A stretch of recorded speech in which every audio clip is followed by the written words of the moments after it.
today's, well, let me start with the dummy. Kimbap is arguably one of the most iconic K-food around the world. It's just a bunch of ingredients rolled up with rice and seaweed, but somehow those ingredients come together to create a surprisingly balanced and harmonious flavor. So I've always thought about this, how can I play around with this simple but special little thing?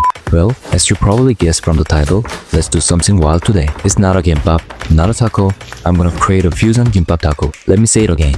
I'm gonna create a kimbap taco. Shall we start?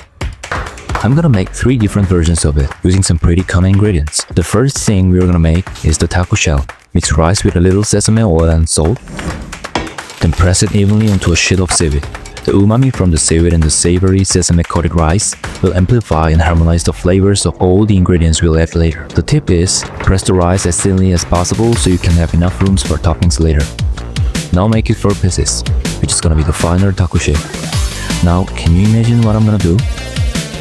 Let's see what I'm gonna use for toppings on this special taco. In fact, I've been working out lately to make my forearms wild. My best protein is tuna, which is gonna be the first main ingredient in this glorious challenge. There are tons of kimbap recipes, but one of the most classic is tuna mayo kimbap. But you know, that's too boring to handle this challenge, so I'm doing something I've always only thought about but never tried. I'm making pulled pork using barbecue sauce. Or maybe you should actually call it pulled tuna. Anyway, here's the result. Makes sense, isn't it? It turned out way better than expected. First, drain the canned tuna using a sieve. Just wait roughly 5 minutes to make sure if it's drained enough. In the meantime, let me give you a super quick 1-point lesson. Technically, the oil from canned tuna contains good stuff like omega-3s or EPA and DPA, but it oxidizes within 3 days, so it's risky to keep or drinking it. Seriously, this oil is salty as well, so I do not recommend it. Instead, add several drops when you're cooking, like stir-frying, grilling, or boiling, and you'll get an extremely boosted umami. Now let's get back to the main point. Here's the problem. Barbecue sauce is made to pair with red meats like pork or beef. Tuna, on the other hand, is seafood. If you just mix them directly, the smoky flavor of the barbecue sauce and the fish smell of tuna can clash. But it says the sauce is the boss.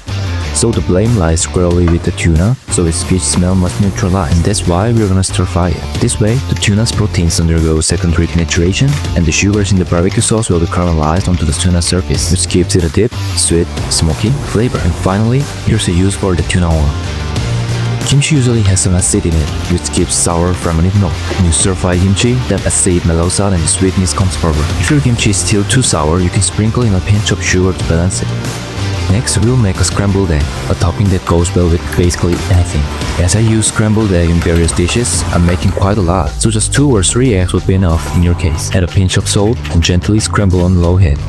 You can control the texture by adjusting the heat while adding ingredients. Gordon Ramsay, for example, is known for his super fluffy scrambled eggs. But here's what I want to emphasize. There's no right way in cooking. It just depends on the dish and your style. This time, I'm gonna make it firm, like pie. Crisping them up like popcorn makes them easier to handle it. And finally, no more induction cooker needed from now on. Adding pickled radish cannot just help nice texture but also can balance the entire aroma of dishes, which is given by its acidity. Similarly, acidity of lemon zest is helpful, but the fresh aroma of lemon is especially overwhelming. One thing you need to know is, lemon zest means the yellow part of the peel, which means if you get into the white part, it'll taste bitter instead of fresh.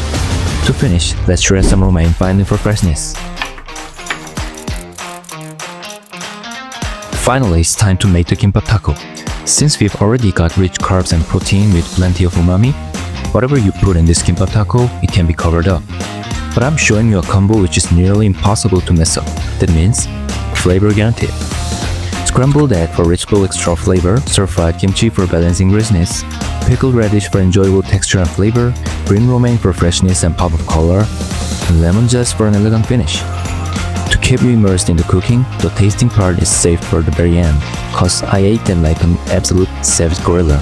It's too flat to handle like this. Let me take it a bit further and make 2 more K-style kimbap tacos. Spam is really easy to get, but has enough umami with gentle texture and extra flavor of pork. When taking spam out of the can, the harder you shake it, the faster and easier it comes out. Now, I'm going to cut the spam into cubes.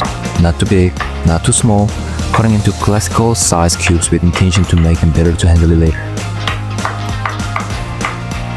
You can have less dishes to wash if you put the spam back into the can, right? But to make it nice, let me transfer it in a bigger plate. Now, sear the spam cubes until they look nice. One thing to keep in mind when cooking spam cubes is they're so soft that they break easily. So take it slow and be careful. You'd better to use small spoon than a big spatula. Once they're done, let them cool off for a moment. Cautions: do not wash the pan. It's full of concentrated pork fat and extra flavors. And as you expected, I'm gonna stir fry this kimchi in here. It'll take the flavor to another level. Next, to give some American sweetness, I'm gonna use baked beans. Usually in baked beans, we have a lot of umami, which is based on tomato sauce. And it goes well with certain meats, coincidentally, like spam. Simmer them over low heat. As the structure of bean protein breaks down, extreme umami is slowly released, and then fully absorbed back into the beans. Since we're using them as a topping, let's separate the sauce. Now, let me transfer 3 sauces into drizzle bottles for easy use. Chipotle mayonnaise, and teriyaki sauce. How could this just not taste amazing? Now, lay the spam on the taco shell and scramble the egg for ultimate softness, green romaine for pop of color, and the sauces. Do you know why this guy transferred all the sauces into drizzle bottles and not using them? Yep, I forgot it. Well, everyone makes mistakes, right? Let's move on.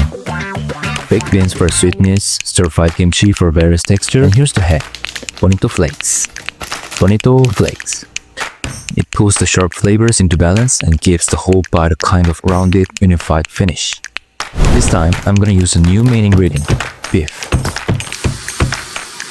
Spam is already a finished product, but beef can finish anything. Season it lightly with salt and pepper. Strain it through a sieve and let the oil drain for a while. In the meantime, let's slice romaines just like I did. And this time we're gonna use perilla leaf as well. Roll it tightly and you can slice it much easier. It goes perfectly well with beef. So now you're ready to make beef kimbap taco.